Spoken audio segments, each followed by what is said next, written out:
1995 का वक्फ act India का एक बहुत महत्वपूर्ण कानून है। यह वक्फ प्रॉपर्टीज को गवर्न करता है जो मुस्लिम समुदाय द्वारा किए गए धार्मिक दान होते हैं। ये प्रॉपर्टीज मुस्लिम समुदाय के लिए धार्मिक और चैरिटेबल कामों के लिए होती हैं। इस एक्ट का मकसद इन कीमती संसाधनों का सही मैनेजमेंट और उपयोग सुनिश्चित करना है।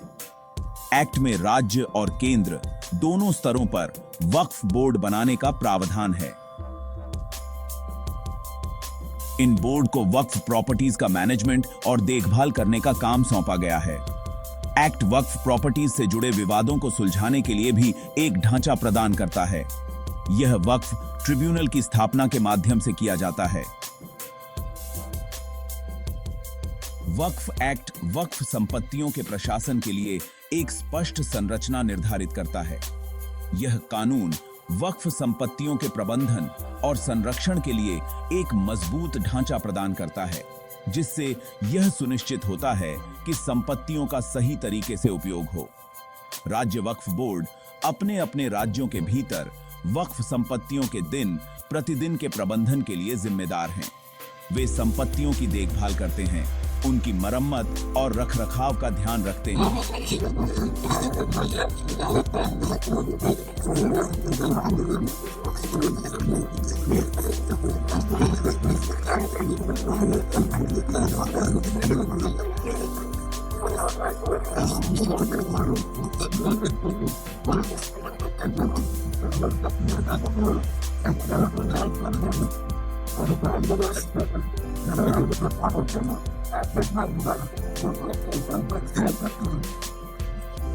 विषयों के लिए किया जा रहा है। यह सुनिश्चित करना आवश्यक है कि संपत्तियों का उपयोग धार्मिक, शैक्षिक और सामाजिक उद्देश्यों के लिए हो, जैसा कि वक्फ के उद्देश्यों में निर्दिष्ट है। वक्फ ट्रिब्यूनल न्यायिक निकाय हैं जो वक्फ संपत्तियों से संबंधित विवादों का फैसला करने के लिए स्थापित किए गए हैं। ये ट्रिब्यूनल विवादों को सुलझाने में महत्वपूर्ण भूमिका निभाते हैं, जिससे संपत्तियों का सही प्रबंधन सुनिश्चित होता है। उनके पास स्वामित्व के दावों, अतिक्रमण और कुप्रबंधन जैसे मामलों को निपटाने की शक्ति है। वे यह सुनिश्चित करते हैं कि संपत्तियों का उपयोग सही तरीके से हो और किसी भी प्रकार की अनियमितता को तुरंत ठीक किया जाए। अधिनियम वक्फ संपत्तियों के संग्रह को बनाए रखने के महत्व पर जोर देता है। यह सुनिश्चित करना आवश्यक है कि सभी दस्तावेज और रिकॉर्ड सुरक्षित और व्यवस्थित रूप से संग्रहित किए जाएं। इसका मतलब है कि संपत्तियों का उपयोग इस तरह से किया जाना चाहिए जिससे आने वाली पीढ़ियों के लिए उनका मूल्य बना रहे। यह सुनिश्चित करना महत्वपूर्ण है कि संपत्तियों का संरक्षण और रखरखाव सही तरीके से हो, ताकि वे भविष्य में भी समुदाय के लिए उपयोगी बनी रहें।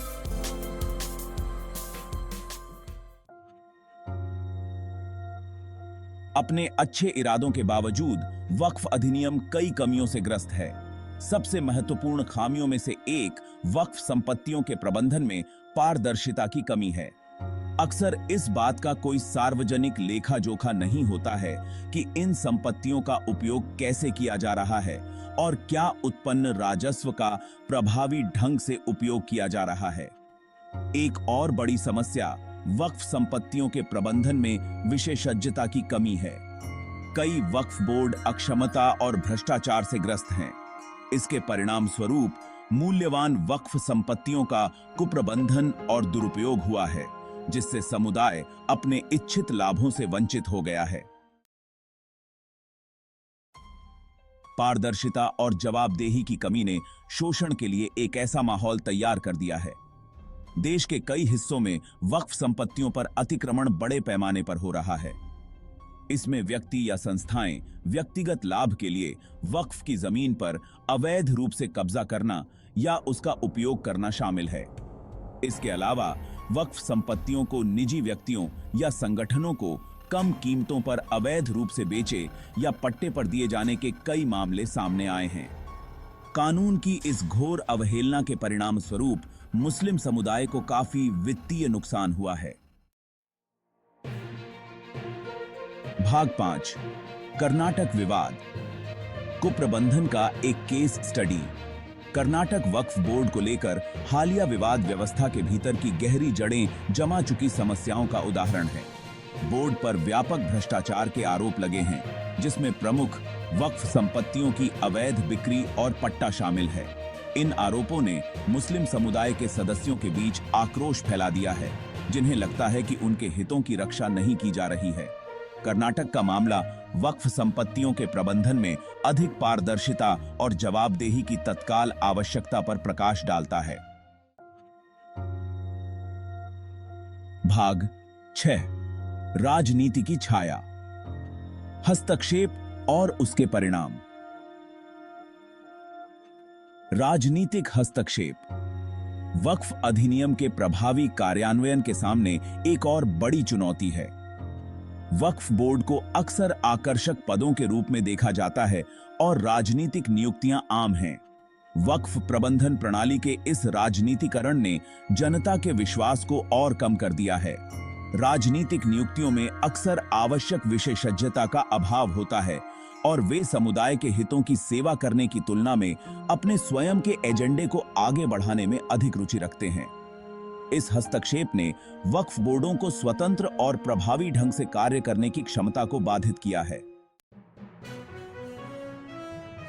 भाग 7 1 आलोचनात्मक दृष्टि, वक्फ प्रबंधन पर सुप्रीम कोर्ट का रुख। भारत के सर्वोच्च न्यायालय ने कई मौकों पर देश में वक्फ प्रबंधन की स्थिति पर चिंता व्यक्त की है। अदालत ने वक्फ बोर्डों के भीतर पारदर्शिता, जवाबदेही और व्यावसायिकता की कमी की आलोचना की है। कई फैसलों में अदालत ने वक्फ संपत्तियों के उचित प्रबंधन और उपयोग को सुनिश्चित करने के लिए सुधारों की आवश्यकता पर जोर दिया है। ये घोषणाएं स्थिति की गंभीरता और सुधारात्मक उपायों की तत्काल आवश्यकता को रेखांकित करती हैं। भाग 8 सुधार की आवश्यकता, आधुनिकीकरण और बढ़ी हुई निगरानी। वक्फ अधिनियम और इसके कार्यान्वयन की विभिन्न कमियों ने सुधार की तत्काल आवश्यकता पर प्रकाश डाला है। पारदर्शिता और जवाबदेही सुनिश्चित करने के लिए वक्फ प्रबंधन प्रथाओं का आधुनिकीकरण महत्वपूर्ण है। इसमें रिकॉर्ड रखने, वित्तीय लेन देन और सूचना तक सार्वजनिक पहुंच के लिए ऑनलाइन प्लेटफॉर्म को लागू करना शामिल है। नियामक ढांचे को मजबूत करना भी आवश्यक है। इसमें नियामक निकायों को वक्फ बोर्डों की प्रभावी ढंग से निगरानी और ऑडिट करने के लिए आवश्यक अधिकार और संसाधनों के साथ सशक्त बनाना शामिल है। कुप्रबंधन और भ्रष्टाचार के मामलों की पहचान करने और उन्हें दूर करने के लिए नियमित निरीक्षण और ऑडिट महत्वपूर्ण हैं। भाग 9 एक बेहतर भविष्य की ओर, पारदर्शिता और जवाबदेही सुनिश्चित करना। यह सुनिश्चित करना कि हर कदम पर पारदर्शिता हो, एक मजबूत और विश्वसनीय प्रणाली की नींव है। वक्फ अधिनियम अपने इच्छित उद्देश्य को पूरा करता है। यह सुनिश्चित करने के लिए जनता की भागीदारी महत्वपूर्ण है। जनता की भागीदारी से न केवल विश्वास बढ़ता है, बल्कि यह सुनिश्चित होता है कि सभी की आवाज सुनी जाए। वक्फ प्रबंधन में सामुदायिक